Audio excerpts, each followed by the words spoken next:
করে দিয়ে তারা এটা লেখে। কারণ যদি বলে কুল, তারা চলে যে বলুন, কে বলবে? কে বলবে? রাসূলুল্লাহ সাল্লাল্লাহু আলাইহি ওয়াসাল্লাম। এরপরে কি আছে? ইবাদি, আমার বান্দারা। তাতে কারো কারো মনে হতে পারে রাসূল বুঝি আমার বান্দারা মানে ওনার বান্দা আমাদেরকে বলছে। এই জন্য তারা আল্লাহ তাআলা বুঝতে পারে নাই, আল্লাহ তাআলার একটু গায়রত কম, আল্লাহ তাআলার একটু মর্যাদাবোধ কম, আত্মমর্যাদাবোধ কম। এই জন্য আল্লাহর ওই সকল শয়তান বান্দারা কি করলো? হে আল্লাহ, তুমি বুঝো নাই, আমি তোমার বুঝাই দিতেছি, কুলটা বাদ দাও, কুলটা বাদ দাও। পরে নাউজুবিল্লাহ। এই ধরনের মুফাসসির বাংলাদেশে যখন বের হয়েছে, যারা আল্লাহর সাথে আল্লাহ রসুলের কাছাকাছি অবস্থান পছন্দ করেন না, যারা পবিত্র কোরআনের মধ্যে যে সকল আয়াতে আল্লাহ তাআলা উচ্ছ্বসিতভাবে তার প্যারা নবী রাসূল সাল্লাল্লাহু আলাইহি ওয়াসাল্লামের প্রশংসা করেছেন, সেই সকল আয়াত দেখে তাদের বুকে জ্বালা ধরে এবং যারা সুযোগ পেলেই ইঁদুরের মতো ওই কাগজ কাটে আর কোল বা এই ধরনের শব্দ বাদ দিয়ে রাসূলের শান মান ইজ্জত বাদ দিয়ে তারা তাফসীর করতে চায়, সেই সকল অপশক্তিকে রুখার জন্য আজকের এই রকম বড় তাফসীরুল কোরআন মাহফিলের দরকার আছে কি না আছে? বলেন তো, আছে কি না আছে? এই তাফসীরুল কোরআন মাহফিল অনেক আগে শুরু হয়েছে। আমি শুনেছি যে বর্ণির আব্দুর রহমান বর্ণি সাহেব, উনি এখানকার সভাপতি থাকতেন। মুহাদ্দিস হাবিবুর রহমান সাহেব এইখানকার এটার মুফাসসির, প্রধান মুফাসসির থাকতেন। আল্লাহ তার হায়াত দারাজ করুন, বলেন আমিন। ফুলতলির মরহুম পীর সাহেব কেবলা, তিনি এই সকল কিছু উদ্যোক্তা। এই যে জায়গায় জায়গায় আপনারা একত্রিত হয়েছেন, আজকে দুইটি অপশক্তি এই বিশাল সম্মেলনের কারণে তাদের অন্তর দহনে জ্বলছে, তাদের হৃদয় ফেটে যাচ্ছে। একটা হলো আজাজিল শয়তান, আর আরেক দল হলো যারা রাসূল করিম সাল্লাল্লাহু আলাইহি ওয়াসাল্লামের শান মান ইজ্জত মর্যাদাকে পছন্দ করে না। ঠিক কিনা? ঠিক। এই জন্য আমি বলবো যে রাসূল করিম সাল্লাল্লাহু আলাইহি ওয়াসাল্লাম যে আল্লাহ যেই প্রশংসা করেছেন, এই পৃথিবীর সকল মানুষ একসাথে হলেও সেই প্রশংসা করতে পারবে না। আমি প্রসঙ্গত বলি, আমি ঢাকা ধানমন্ডিতে একটা উন্মুক্ত আলোচনার ওখানে যাই, সেখানে সব ধরনের লোক থাকে, যার যা ইচ্ছা প্রশ্ন করতে পারে। সেখানে একজন প্রশ্ন করলেন, বালাগাল উলা বিকামালিহি কাশাফাত দুজা বিজামালিহি, এটা কি পড়া যায় আছে? এক নবীন মাওলানা উঠে বললেন, না না, এটা তো হবে না, এটা শিরক শিরক।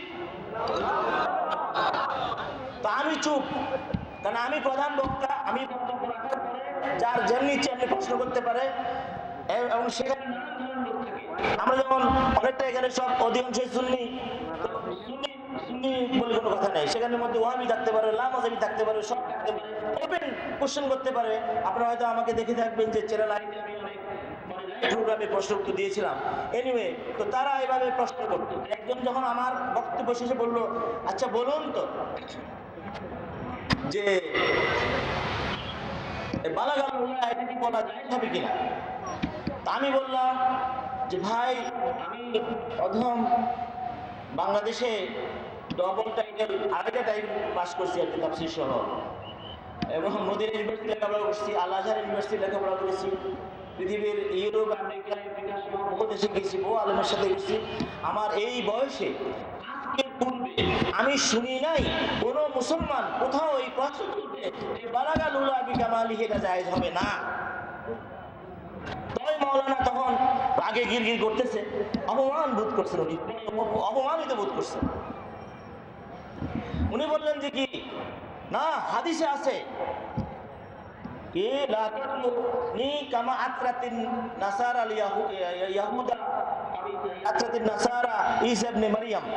রাসূলুল্লাহ সাল্লাল্লাহু আলাইহি ওয়াসাল্লাম বলেছেন যে ঈসা ইবনে মারইয়াম, মরিয়মের তনয় ঈসা, তাকে যেভাবে নাসারারা অনেক বাড়াবাড়ি করে প্রশংসা করেছে, তোমরা আমাকে সেভাবে বাড়াবাড়ি করে প্রশংসা করো না। তা তখন আমি বললাম হ্যাঁ, কথা তো ঠিকই আছে। নাসারা বলেছিল ঈসাকে নবী না বলে তাকে বলেছিল যে আল্লাহর পুত্র,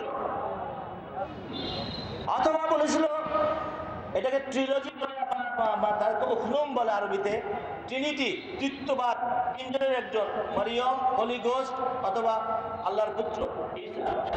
তো আমরা কি কেউ বলেছি যে মুহাম্মদ সাল্লাল্লাহু আলাইহি ওয়াসাল্লাম আল্লাহর পুত্র, আল্লাহর ছোট ভাই, আল্লাহর সহপাঠী, আল্লাহর কলিগ?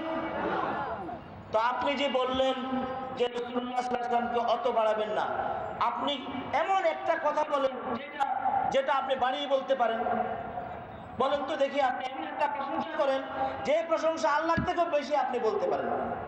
পবিত্র কোরআনের একজন একবার তাফসীর কথা করতে বলেছিল যে বলেন তো, আপনি যে বলেন পবিত্র কোরআনের সব জায়গায় রাসূলুল্লাহ বলেন যে কি আলাম, সূরা ফিলের মধ্যে আলাম তারা কাইফা, এর ভিতরে কি আছে রাসূলুল্লাহর শান? একজন বলল রাসূলুল্লাহ আলাম তারা, আপনি কি দেখেন নাই? ঘটনা পৃথিবীতে আসার 40 বছর আগে, আগে যদি ঘটনা ঘটে, জন্মেরও আগে যদি ঘটনা ঘটে, সেই ঘটনাকে রাসূলুল্লাহ সাল্লাল্লাহু আলাইহি ওয়াসাল্লামকে বলছে কেন যে আপনি কি দেখেন নাই? তাহলে এটা রাসূলুল্লাহ সাল্লাল্লাহু আলাইহি ওয়াসাল্লাম নিশ্চয়ই দেখেছেন, এই জন্যই বলছেন কি দেখেন নাই, নাহলে আল্লাহ কি মিথ্যা কথা বলে? নাউজুবিল্লাহ। রাসূল করিম সাল্লাল্লাহু আলাইহি ওয়াসাল্লাম আগমন উপলক্ষে জন্য, যেমন আমাদের যদি এখন ওই আমাদের বড় মেহমান আসে, আমরা এখান থেকে নারায়ে তাকবীর দিব, তেমনি রাসূল করিম সাল্লাল্লাহু আলাইহি ওয়াসাল্লামের আগমনের বিলাদতের নারায়ে তাকবীর হিসাবে আর হাতি, একটু আগে নিজামী সাহেব যে ওয়াজ করেছিলেন, এই হাতি যে এটা রাসূল করিম সাল্লাল্লাহু আলাইহি ওয়াসাল্লামের নূর দাদা আব্দুল মুত্তালিবের পেশানিতে দেখে সেই হাতি পর্যন্ত তার স্বভাবের বিরুদ্ধে গায়া তার বুকের উপর ভর করে মাটিতে শুয়ে পড়েছিল।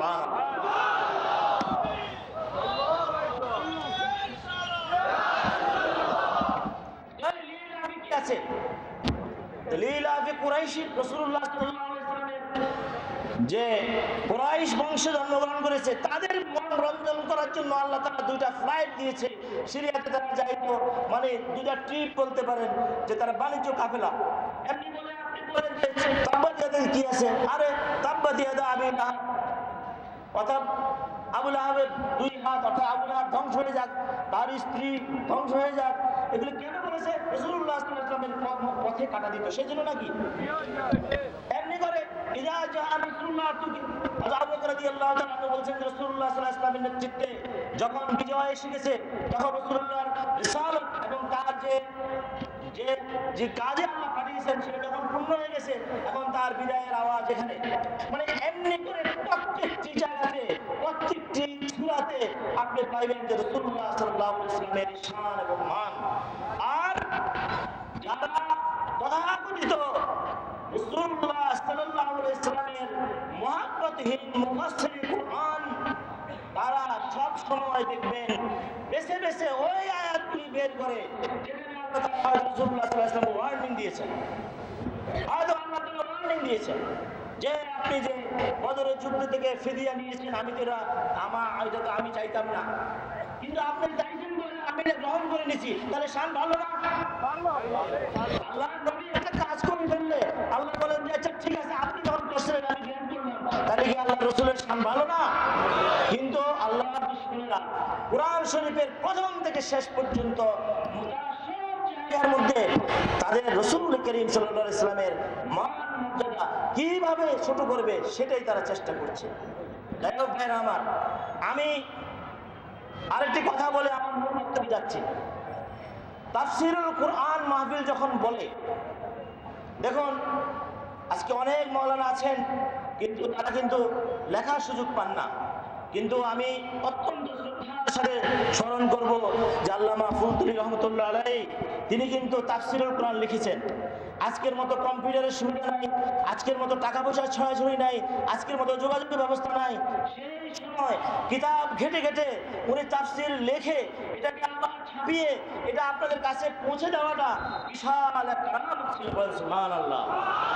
কারামতের কথা যখন উঠলে আমি বলবো যে অনেক সময় আমরা দেখি যে কোনো একটি গাছের নিচে একজন বসে আছে, তার বিশাল বিশাল মুষ অথবা দাঁড়িয়ে আছে, চক্ষু বন্ধ করে আছে, খায় না খায়, খাইলেও দাঁড়িয়ে মুষের মধ্যে লেগে থাকে। এরকম লোক আমরা দেখি না অনেক সময়। আর অনেক সময় ভাবি হয়তো এই মরা গাছের শাক মিলবে, 12 বছর উনি সাধনা করলে, উনি হয়তো সাধনার ভিতরে আছে, মজদুর, শরীয়তের কোনো বিষয়ের উপর বর্তায় না, যেহেতু তার আকল এখন সলেম না। কিন্তু সত্যিকার আল্লাহর অলিগণের দিকে একটু তাকান। সুদীর্ঘ জীবনে মাদ্রাসা প্রতিষ্ঠা করে, খানকা প্রতিষ্ঠা করে, হাজার হাজার লাখো লাখো ছাত্রকে তালিম দিয়ে এই সকল যে কোরআনকে সহি শুদ্ধভাবে পড়ার যে কেরাতের স্কুল খুলে আল্লামা ফুলতুলি যে বিশাল যুগের পর যুগ, সে কি রহিমুল্লাহ নয়, যিনি কি কুতুব নয়? আপনারা কি বললেন?